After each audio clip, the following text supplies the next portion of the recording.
Welcome back to The Letter Creative, the place for bullet journaling, calligraphy, and lettering enthusiasts. Today I'm sharing you my June Plan With Me bullet journal layout.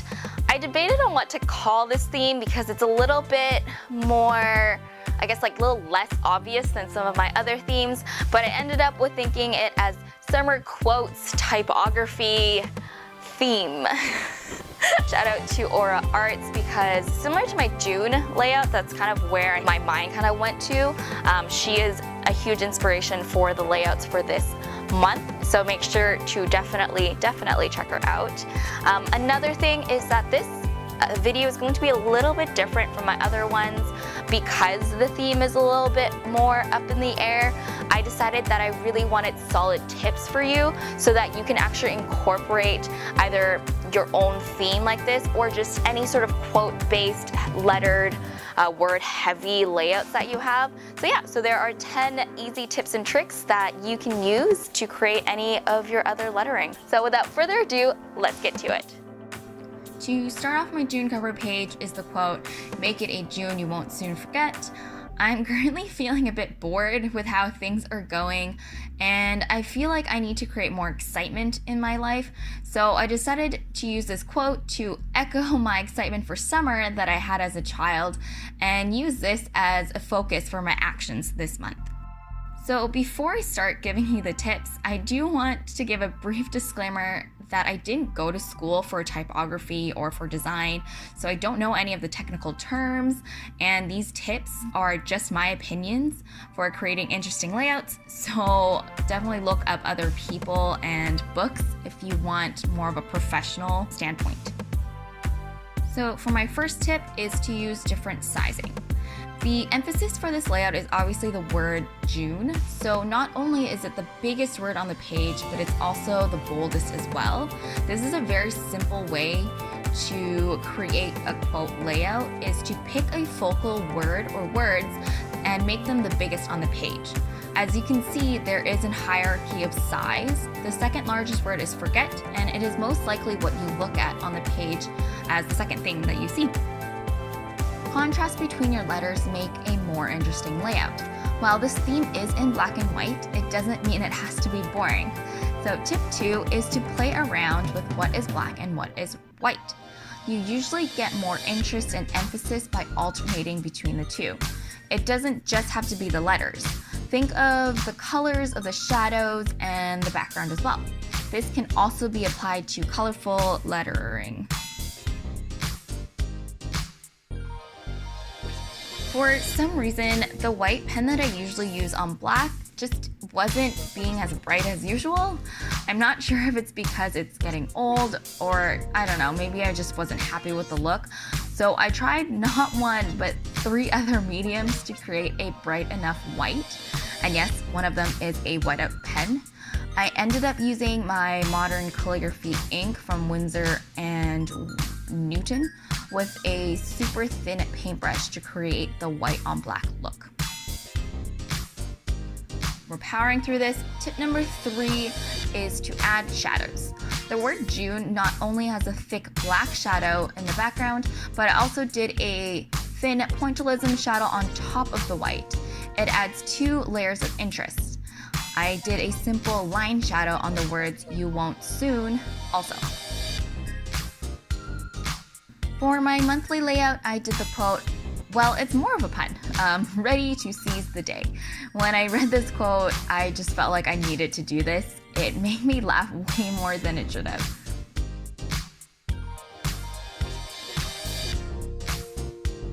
For this month, I did a traditional calendar with quite thin boxes because even though for Western Canada we're in phase 2 of the situation where some of the social distancing is lifted, I'm still not anticipating that many activities for this month, so it works. And I did a dash dot box outline to keep the layout light.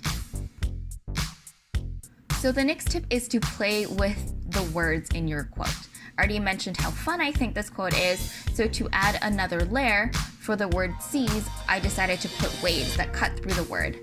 That way it's more visually interesting and it's kind of fun as well. So whenever you have a noun in your quote, maybe think of what image and what that looks like and add that into your quote. Tip 5 is to actually look at where you and how you are putting your quote in relation to the rest of the page. My notebook is a long rectangular shape spanning 2 pages, so to break that up, I decided to put the quote in a circle shape. That way it is easy to create interest and a different look. Don't feel that you can't try different shapes just because of how your page layout is.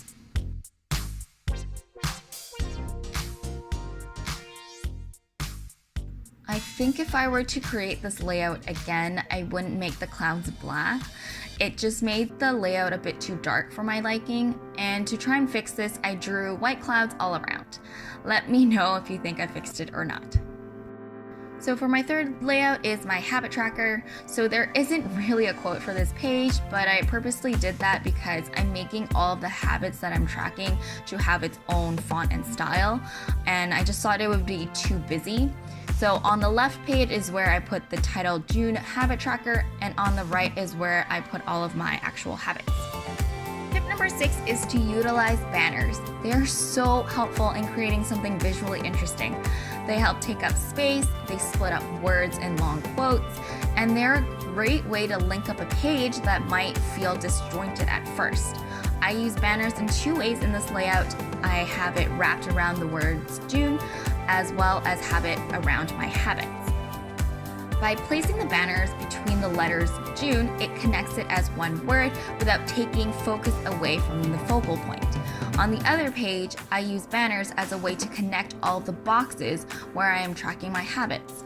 All of my habits are written in different fonts, so the banner acts as a link to the words to the boxes and the layout as a whole.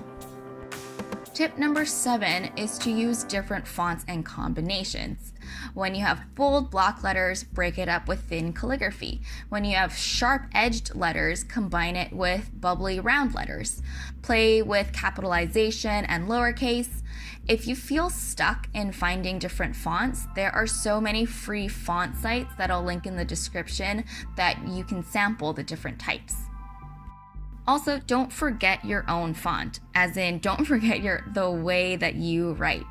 It was kind of a pain, but I did have to write 1 to 38 times.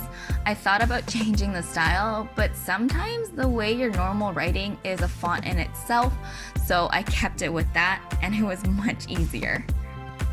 For my final font, you know it is my mood tracker. My summary quote is from the song Sunshine, Lollipops, and Rainbows by Leslie Gore. But before I get into that, eagle-eyed viewers probably spotted this before I did, because I definitely didn't. But I wrote the word rainbow without the N and only noticed it as I was outlining it with permanent ink. Great. I ended up cutting a blank page from the back of the book to cover it up. I also didn't have a glue stick, so I used Elmer's glue, which I don't really recommend because it does make the pages really wet and it can actually cause the ink to bleed. So just be careful using it. I had to let it dry and outline the next page first. So anyways, for this spread, I used the iconic lyrics from Sunshine, Lollipops, and Rainbows. Everything that's wonderful is what I feel when we're together. You can't not smile at these lyrics. I feel like it could have been in a commercial in my childhood or something, but I always think of this song when I think of summer. I have no idea when the first time I've heard this song is, but I love it. I racked my brain to figure out a creative way of doing my mood tracker that can be incorporated into the overall layout. So I decided that drawing some birds and clouds all around the page will fit the theme and be a fun way to add interest, and I won't really know what the final layout will look like until I fill out my moods. So tip number 8 is when you screw up and have to glue another piece of paper into your bullet journal.